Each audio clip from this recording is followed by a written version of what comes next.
श्री राम के 14 वर्ष के वनवास के बारे में तो सब जानते हैं और सभी ये भी जानते हैं कि रामायण की सबसे बड़ी घटना थी भगवान श्री राम, देवी सीता और लक्ष्मण का वनवास चले जाना।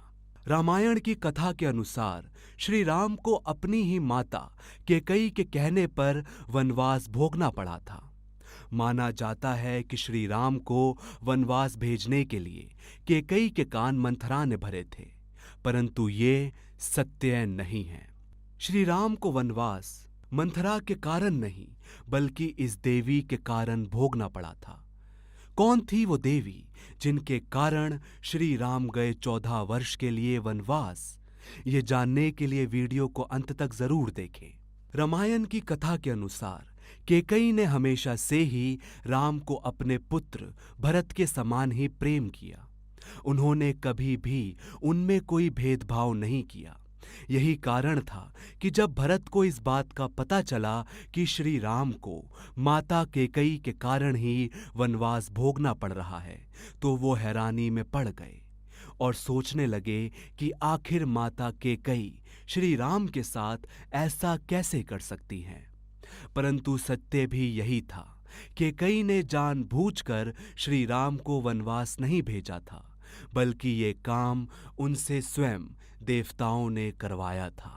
दरअसल भगवान राम का जन्म लंका के राजा रावण का वध करने के लिए हुआ था। यदि श्री राम अयोध्या के राजा बन जाते, उनके जन्म का उद्देश्य अधूरा रह जाता।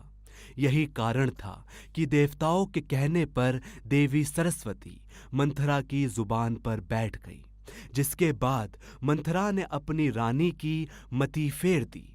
तब मंथरा ने कैकेयी के कान भरना शुरू किए और कहा कि यदि राम अयोध्या के राजा बन गए तो कौशल्या का प्रभाव बढ़ जाएगा, इसलिए राजा राम को नहीं अपितु भरत को बनना चाहिए। भरत के राजा बन जाने के बाद पूरी अयोध्या नगरी में तुम्हारा ही प्रभाव दिखेगा।